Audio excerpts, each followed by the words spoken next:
네, 함께 하실 말씀은 창세기 1장 24절에서 27절로 함께 하겠습니다. 여섯 번째 약속, 하나님의 형상이라는 제목으로 함께 말씀을 나누고자 합니다. 24절 하나님이 이르시되 땅은 생물을 그 종류대로 내되 가축과 기는 것과 땅의 짐승을 종류대로 내라 하시니 그대로 되니라. 하나님이 땅의 짐승을 그 종류대로 가축을 그 종류대로 땅에 기는 모든 것을 그 종류대로 만드시니 하나님이 보시기에 좋았더라. 오늘 6일째인데요. 6일에 등장하는 생물의 공통점은 땅에 해당하는 거죠. 5일의 영역은, 그러니까 5일은 2일의 영역이 드러나는 건데 2일은 하늘과 바다였죠. 근데 6일은 3일의 영역이 드러나는 것이죠. 그러니까 땅에서 드러나는 것이다. 3일은 바다에서 묻히 드러났잖아요. 그래서 주로 땅을 기술하고 있고요. 이제 땅에서 생물을 내는 장면이다라고 할 수 있을 것 같습니다. 6일에 등장하는 생물을 보면 기는 짐승이 있고 땅의 짐승 그리고 가축 이렇게 등장을 하네요. 그러니까 이제 5일과 연장을 해서 보면 바다 짐승, 물고기, 기는 것, 땅의 것, 그다음에 가축, 새 이런 것을 보면 진화론자들은 이제 진화를 주장을 할 테고요. 또 창조과학자들은 또 창조과학을 발견하겠지만 우리는 여기서 구원의 메시지를 발견한다는 거죠. 5일의 생물들 보면 우리 인간에게 말을 하듯이 6일도 우리의 모학선생이 돼서 인간을 보여줄 것이죠. 사실 여기에 보면 기는 것, 땅의 짐승, 또 새도 이제 5일까지 연장해서 보면 나는 것도 있고 한데요. 가만히 인간을 살펴보면 인간은 모든 것을 포함해 있는 것 같아요. 가만히 보면. 먼저 아이가 어디에 있어요? 자궁에 있죠. 엄마 자궁 안에 있어요. 말하자면 바다 가운데 잠겨 있는 거라고도 우리가 얘기할 수 있죠. 근데 그 자궁으로부터 나오면 사실 묻히 드러나는 거죠. 마른 땅이 되는 거죠. 그래서 애가 출생을 하면 어떻게 해요? 처음에는 기어다니지도 못하지만 나중에 조금 자라면 애가 기어다녀요. 그죠? 그러니까 여기 기는 것과 이렇게 얘기하지만 사실 인간도 기어다니는 모습도 그대로 가지고 있더라는 거죠. 그리고 이제 아이가 조금 기어다녀서 더 자라면 어떻게 돼요? 처음에는 다리를 안 쓰고 이렇게 삐등삐등 되잖아요. 근데 좀 크면 이렇게 네 다리를 다 쓰죠. 그래서 아장아장 이제 말 그대로 이제 처음에는 배로 기어다니는데 뱀같이요. 그죠? 이제 네 발로 다 기어다니죠. 그래서 네 발을 사용하는 거죠. 네 발 달린 짐승. 비슷해요. 짐승과 비슷한 모습이 우리 인간인 것 같아요. 그런 모습으로 우리 인간도 자라간다는 거죠. 근데 여기에서 보면 특별히 가축을 별도로 이렇게 얘기를 하고 있는데요. 가축은 성경에서 보통 보면 정한 동물이라고 하죠. 그래서 희생 제사에 사용되는 동물이기도 해요. 그렇지만 아직 거룩하다 이런 말을 쓰지는 않는데 아무튼 인간이 제일 처음에는 기어다니고 그 다음에는 걸어 다니는데요. 네 발을 다 언제쯤 걸어 다니나요? 애가 돌 지나면 걷는다고 보통 걷죠. 그죠? 돌 지나면 조금 늦는 애들도 있겠지만 돌이 보통 12달이잖아요 12달이라는 의미도 있을 것 같아요. 그죠? 12개월이 되면 우리 10이라는 게 아들의 숫자인데 그죠? 12달은 돼야 아이가 이제 2다리로 걷게 되죠. 사실 두 다리로 직립을 하게 되죠. 그래서 인간은 하늘을 바라보는 하늘을 바라보게 되죠. 사실 다섯째 날에 보면 새도 등장을 하는데 인간은 날기까지 하죠. 직접 날지는 못하지만 감초적으로 여러 가지 도구를 사용해서 날기도 하고요. 이렇게 그러고 보면 인간이 이렇게 배로 기어다니는 거, 꼭 마치 뱀과 같이, 그죠? 기어다니는 것부터 시작을 해서, 모든, 그 짐승의 모든 요소들을 다, 보여준다는 거죠. 왜 그렇게 긴 과정을 통해서 이런 거를 보여줄까? 뭔가 얘기하고 싶은 거죠. 동물도 우리 인간하고, 따로 떨어져 있는 뭔가가 아니라 아주 밀접한 관련이 있고, 동물을 통해서 인간에게 뭔가 하나님이 메시지를 주고 싶은 게 있다라는 거죠. 그런 의미에서 특별히 또 6일에는 짐승하고 사람이 같이 등장을 하는 의미도 우리가 함께 살펴보아야 할 것 같고요. 오늘 내용은 너무 좀 많아서 다음 주하고 좀 나눠서 봐야 될 것 같습니다. 오늘은 하나님의 형상에 대한 부분만 집중적으로 다루고 오늘 마무리할까 합니다. 26절. 하나님이 이르시되 우리의 형상을 따라 우리의 모양대로 우리가 사람을 만들고 그들로 바다의 물고기와 하늘의 새와 가축과 온 땅과 땅에 기는 모든 것을 다스리게 하자 하고. 어떻게 보면 다 경험을 한 거니까 다 다스리는 거 아니에요. 아까 얘기했던 대로, 그죠? 바다도 경험을 다 한 거예요, 사실. 하늘의 새도 경험을 하는 거고 가축도 경험을 한 거고.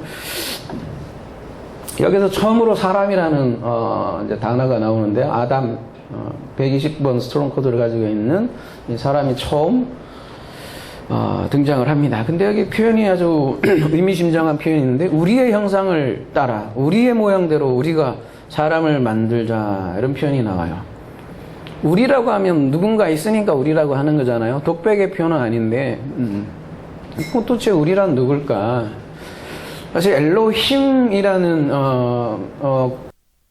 하나님의 일반명 복수 형태이기도 해요. 그러니까 흔히 얘기하기를 우리의 형상을 따라 우리의 모양대로 이런 표현은 천상회의의 모습이다 그런 얘기를 해요. 신학자들도. 그렇다면 천상회의란 뭘까? 하늘에 뭔가 회의가 있다라는 거잖아요. 여러분 욥기에서 보면 하나님이 천지 창조를 할 때 하늘의 별들과 하나님의 아들들이 다 같이 기뻐했다 이런 표현들이 나온단 말이죠. 하나님의 아들들이 창조 전에도 이미 함께 있었다 그런 표현들이 성경에서는 해요. 그리고 그렇게 우리가 우리 형상 따라 얘기한다는 것은 그러한 회의에 그 아들들도 함께 참여했다라는 거죠.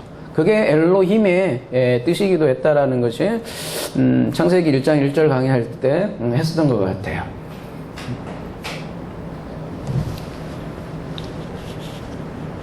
이해가 되시나요? 네. 우리의 형상을 따라 우리의 모양대로 한다는 것은 혼자 홀로 존재하는 무언가의 독백이 아니라 그 하나님의 아들들도 이러한 회의에 뭔가 참여하고 있고 그러한 형상대로 뭔가를 만든다라고 지금 한다는 거죠. 그래서 형상이라는 말은 국어사전에 보면 물건의 생김새나 상태 이런 뜻이에요. 물건의 생김새나 상태. 오늘 본문에서는 원어에서는 제렘이라는 단어를 쓰고 있는데요. 좀 그늘지다, 이 그림자라는 뜻을 가지고 있어요. 그림자. 그리고 색이다. 그런 뜻을 가지고 있어요. 색이다. 이 단어장에서는 이게 좀 잘 안 나오네요. 그죠? 색이다. 어떤 색인 형태, 판박이. 그런 뜻이에요. 그래서 옆에 보면, 밑에 끝에 보면 우상이라는 표현이 나오는데요. 우상을 가리킬 때도 그래서 사용하는 단어예요. 말하자면 이런 거죠. 여러분 강화문에 이순신 장군이 동상이 있어요. 그죠? 그러면 그 동상이 이순신은 아니에요. 그죠? 이순신의 실체는 아니지만 뭔가 이순신을 가리키기 위해서 만들어 놓은 동상이라는 거죠. 그게 제렘이라는 거죠. 그러니까 제렘이라는 거는 본질은 아니에요. 그렇지만 그 누구나 그 가문의 이순신 장군 상을 보면서 이순신을 생각을 한다는 거죠. 그 개념이 바로 제렘이라는 거죠.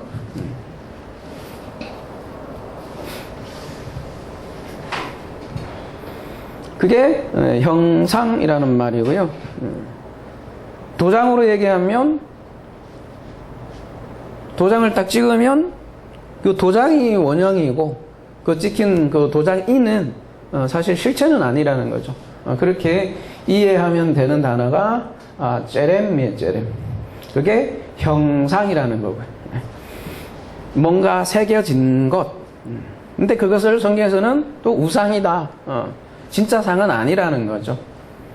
그러니까 본체는 볼 수 없다는 거잖아요. 일단은 이순신 장군 상 했을 때 그 이순신을 우리가 생각은 하지만 그게 실체는 아닌 것처럼 하나님은 사실 보이지 않는 실체라는 거고 그 보이지 않는 실체를 담은 그림자가 제렘이다라고 이렇게 얘기를 하고 있고요. 데무트가 나오는데요. 데무트는 어떻게 표현하면 좋을까요? 밑에 보시면 우리나라 말로는 이제 모양 이렇게 번역을 해서 형상하고 모양하고 어떻게 보면 모양이 오히려 또 제렘에 가까운 그런 뜻 같은데요. 1819에서 유래했습니다. 이렇게 나오는데요. 다마 닮았습니다. 비슷한가? 다마 닮았습니다. 닮습니다. 다마 썰렁한가요? 닮았습니다. 다마. 좀 닮다라는 거에 오히려 좀 강조적 포인트에 전혀 다르다 그런 얘기라기보다는 제렘과 데무트 이러면 제렘은 좀 겉으로 보이는 좀 형상에 좀 그 초점이 있다면 모양은 닮았다는 거예요. 그러니까 모양이라고 이렇게 사실 번역 우리나라 언어가 좀 그렇잖아요, 그죠? 영어로 하면 likeness 이게 더 가까운 건데 뭐로 번역하면 좋을까요, 그죠? 하나님의 형상과 모르겠어 우리나라 말이 닮음 그렇게 해야 되나요? 좀 뭔가 안 보이는 닮음을 얘기하는 거예요. 데무트는 어쨌든 그 형상의 특징, 닮았다는데 초점을 맞춰준 게 데무트예요. 이게 보이지 않는 하나님의 뭔가의 특성, 이게 데무트라는 거죠. 그래서 이것을 함께 얘기해서 제렘과 데무트 이제 얘기해야 되겠죠. 하나는 보이는 것이고 하나는 보이지 않음이니까, 그죠? 보임과 보이지 않음으로 합쳐서 한꺼번에 신약에서는 이거를 한꺼번에 얘기해요. 신약에서는 고린도후서 4장 4절 가볼게요.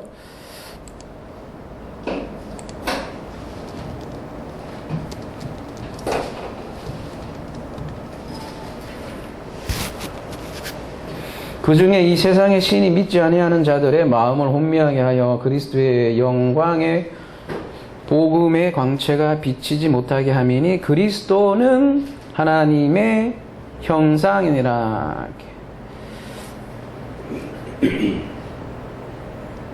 이때 이게 헬라어는 이게 같은 제렘 데무트 합쳐진 그런 개념인데요. 여기서는 뭐라고 하냐면 그리스도는 하나님의 형상이다. 하나님의 형상이 다름이 아니다. 그 실체가 바로 그리스도이구나. 골로새서 1장 15절. 그는 보이지 아니하는 하나님의 형상이시요 모든 피조물보다 먼저 나신 이시니. 그리스도가 하나님의 형상이시요. 그러고 보면 아까 우리가 우리 형상대로 우리의 형상과 우리의 모양대로 그 얘기가 이제 이해가 되죠. 그죠? 그리스도가 바로 하나님의 형상이니까요. 그래서 이런 표현들은 전부 다 창세기 1장 27절을 분명히 인용한 건데요.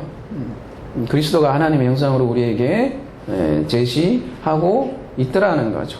그리스도가 하나님의 형상이면 우리 인간도 마찬가지예요. 우리 인간도 하나님의 형상으로 지어져 갈 거라는 거죠. 고린도전서 11장에는 좀 더 구체적으로 표현이 되어 있는데요.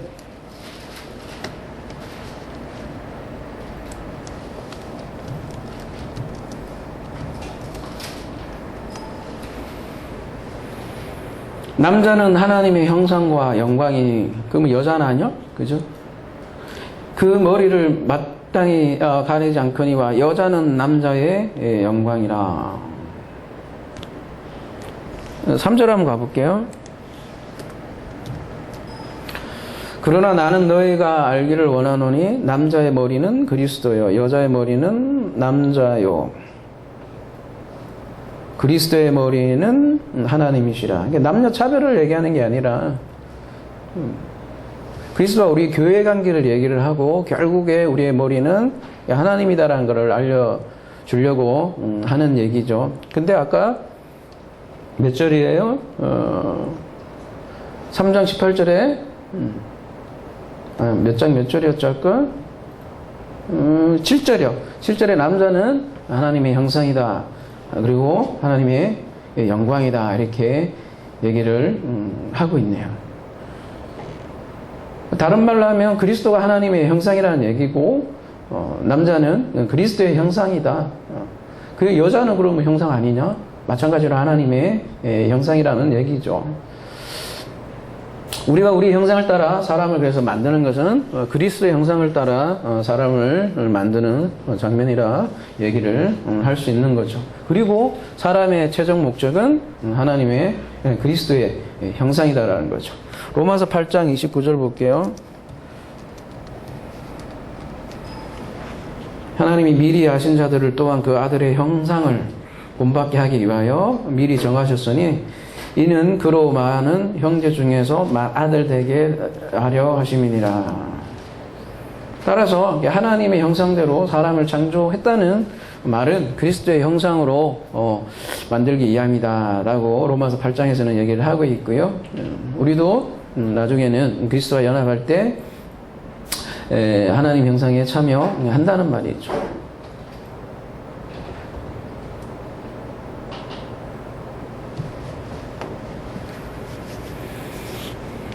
이 사람의 목적이겠죠. 하나님의 형상. 오늘의 주제요. 그죠? 고린도후서 3장 18절.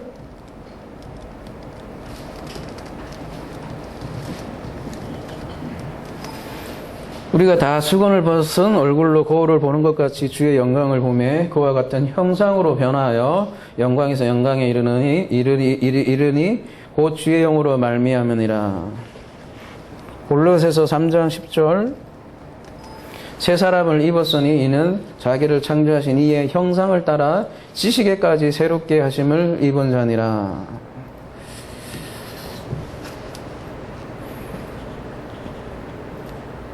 그래서 이러한 제렌과 데무트 합쳐서 하나님의 형상으로 만들었다. 27절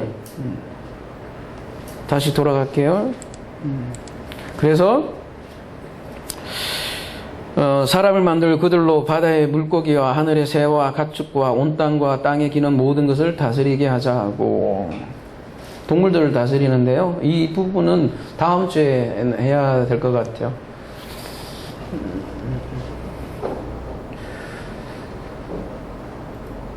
바다의 물고기 5종류네요. 땅에 기는 모든 것, 또 땅의 모든 짐승, 새, 가축 이렇게 그죠? 이 모든 것을 다스린다, 지배한다, 이게 물리적으로 다스린다 이렇게 생각을 하게 되면 굉장히 잔인한 그죠? 자연 지배적인 발상적인 생각이 되는데요.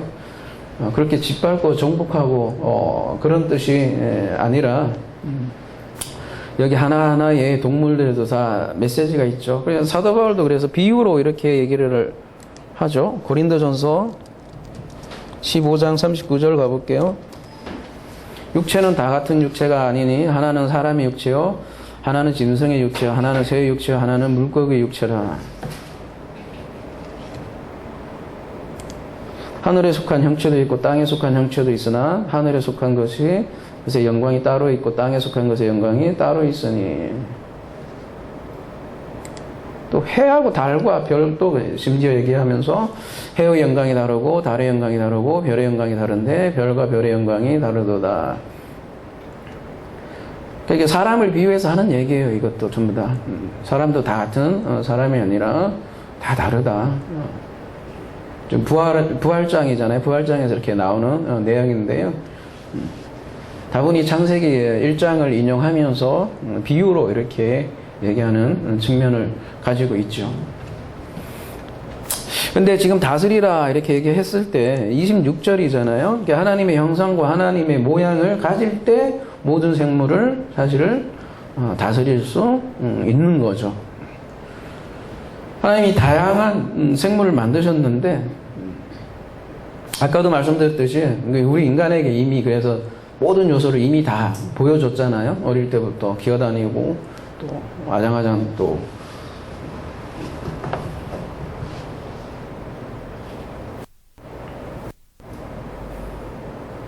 그게 다 경험하게 한 게 나중에 다스리기 위함 아니겠어요? 그게 다 또 우리 인간의 한 사람 한 사람에게 교훈을 주기 위함이라는 거죠. 근데 26절하고 27절 좀 봐야 될 거예요. 27절에 하나님이 자기 형상 곧 하나님의 형상대로 사람을 창조하시되 남자와 여자를 창조하시고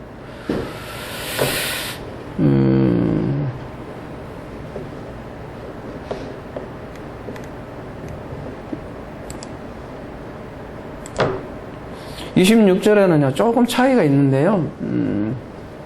하나님이 말씀하셨어요. 아마라 하셨어요. 엘로힘이. 근데 아담을 어떻게 했냐면 아싸했어요. 뭐로요? 제렌과 데무트로. 근데 이 아싸는 밑에 보시면 미알료로 되어 있어요. 미알료라는 거는 그래서 어떤 완성을 위한 어떤 계획이라고 할 수 있잖아요. 그죠? 하나님이 뭔가 계획을 하셨습니다. 그런 거잖아요. 아담을 제렌과 데무트로 아싸 할 거야. 그리고 다스리게 할 거야. 어떤 계획을 얘기를 하는 거잖아요. 아싸가 우리가 이제 아싸, 바라, 아싸, 야짜르 이렇게 하면서 좀 공부했듯이 아싸는 완성의 개념을 가지고 있단 말이에요. 그러니까 나중에는 결국은 사람이 이렇게 완성될 거야. 그런 얘기를 가지고 있는 거라면 27절은 바라라는 단어를 쓰고 있고요. 엘로힘이 바라에스 무엇을 아담을 제렘 엘로힘의 제렘 안에서 제렘 제렘만 등장을 한다는 거죠. 데무트는 또 빠지고요. 그죠? 근데 여기서 보시면 바라라는 단어를 쓰고 있고요. 바라라는 동사는 여러분 시작하다라는 개념이 굉장히 강해요. 뭔가 완성이라기보다는 이제 최초로 뭔가를 시작하는 개념. 그래서 천지의 태초를 창조할 때 바라라는 단어를 쓰잖아요.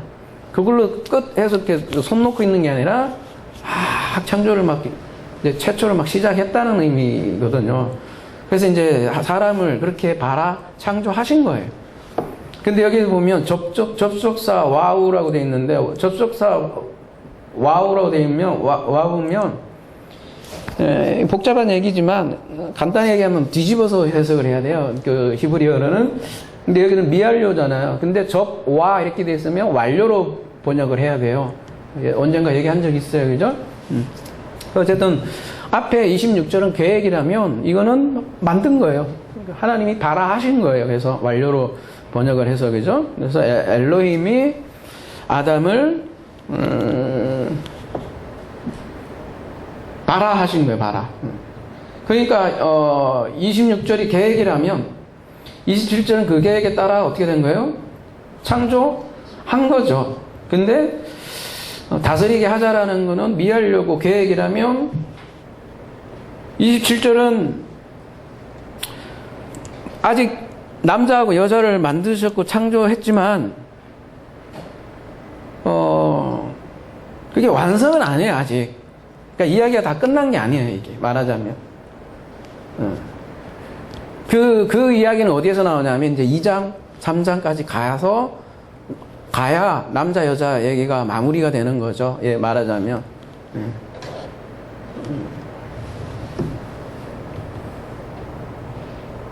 이해되시죠? 네. 네.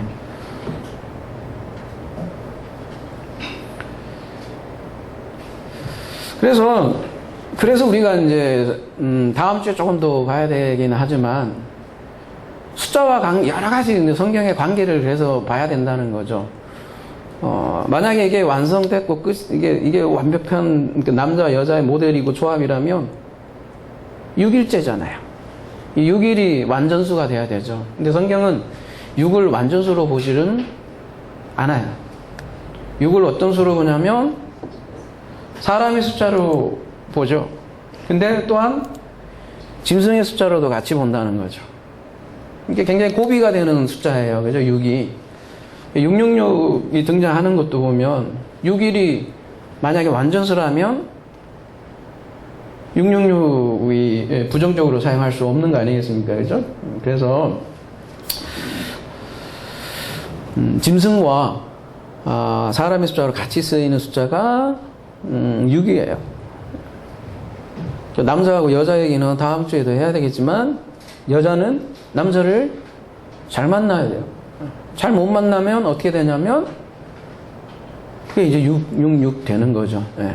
말하자면 비유로 얘기하자면 그죠?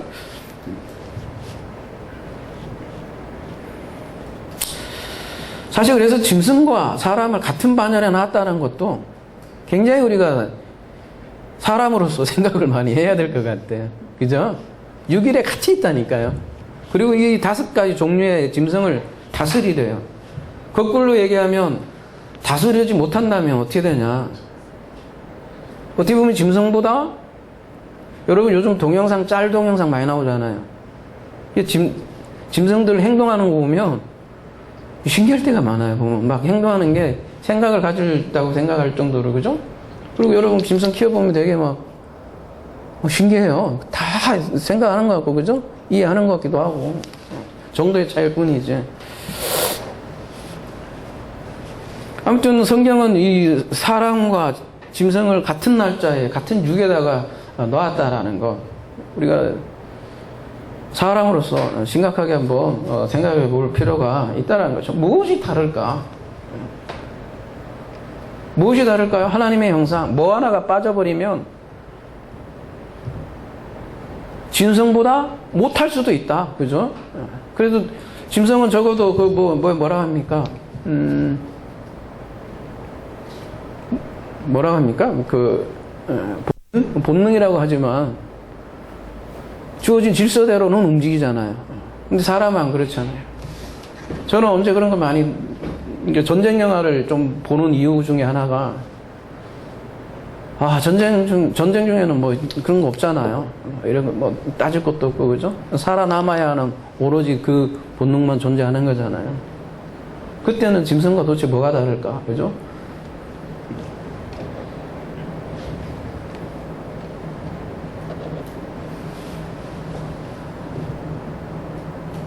그래서 아까 사도 바울도 어떤 사람도 종류가 있는데 새도 있고 새도 있고 물고기 있다. 그렇게 한 얘기가 그런 이유라는 거죠. 그래서 이 6은 완전수가 아니에요. 다음 주에 더 할 거고요. 다음 주에는 성전 기물 더 얘기해야 되잖아요. 아직 안 했고 그죠? 근데 하나님께서 우선 제렘을 먼저 창조를 하셨고 그리고 그리스도의 형상을 닮아가도록 그가 만들어 갈 거라는 거죠. 그리고 그 하나님의 형상을 더 알려주기 위해서 남자와 여자로 만든 것이죠. 그래서 6번째 약속은 내가 너를 나의 형상으로 만들어 갈 거야 라는 약속이 담겨 있습니다. 이러한 약속이 저와 여러분에게 성취되기를 기도합니다.